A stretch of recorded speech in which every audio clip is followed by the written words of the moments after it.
can I ask, how did you discover this? How did you get into it? Yeah. So I've always been into personal development like you. I love self-help stuff. I love YouTube videos, podcasts, stuff like that. Honestly, I love it. Like I just love listening and stuff. And I'm guessing a lot of the audience would have heard of Tim Ferriss, an Yeah, entrepreneur. yeah, Or yeah, yeah. yeah, so he's a Stoic, like he's properly into Stoicism. And I came across a video that was, what was it called? I think it was how to apply Stoic philosophy to your life, and it was just a really short video.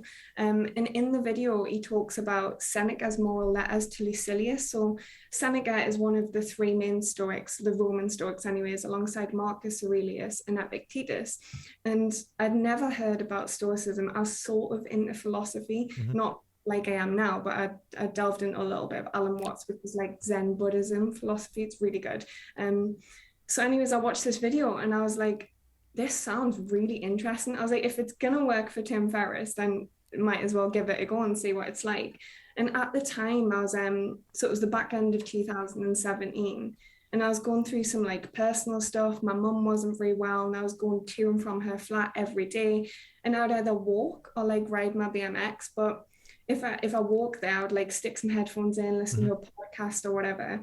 So I downloaded the audiobook, was walking to and from. And if anyone's watched my interview on for Newcastle Startup Week, you'll know this story. But for people who haven't watched it, I'll relay it again. So I downloaded it, was walking to my mum's, stuck my headphones in. My headphones just weren't working, and I was like, this is not happening. I was so frustrated. I was obviously very unstoic at the time, but I was like, I want to listen to these letters.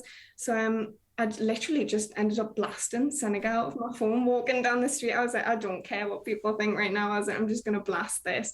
So that was my first dip into Stoicism. And then obviously I found the Daily Stoic, which they create amazing Stoicism content. So they do like little podcasts that Mm-hmm. are about 3 minutes each day, but they started doing longer ones on the weekend now. So I just literally went down the rabbit hole of Stoicism. I just started listening to all their podcasts, watching the YouTube videos, reading articles online. Then I got it wasn't this one, like it was the cheaper Daily Stoic, but then I got this, which is, it's like my Stoic Bible. It's amazing. So I highly recommend it if anyone like enjoys this. And then listened to a book. I don't know if I've taught you about it, How to Think Like a Roman Emperor by You've Donald. told me about it, but I haven't read it. It is amazing, honestly. It's so good.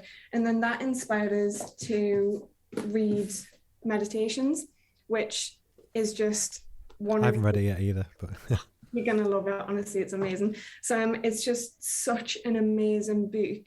And after that, I was hooked. I was like, this is something that I just cannot live without. And mm-hmm. obviously it's been like a journey, and it'll continue to be a journey of like personal growth and getting better. But just looking back from where I was, it's helped us with anxiety, like it's helped us with overthinking, it's just helped us to be more productive, it's helped us to appreciate the people in my life more. We'll talk more about like certain principles that people can apply to their life to actually practice Stoicism. But that video, just from watching it and then from delving into content, that's how I've really got into Stoicism.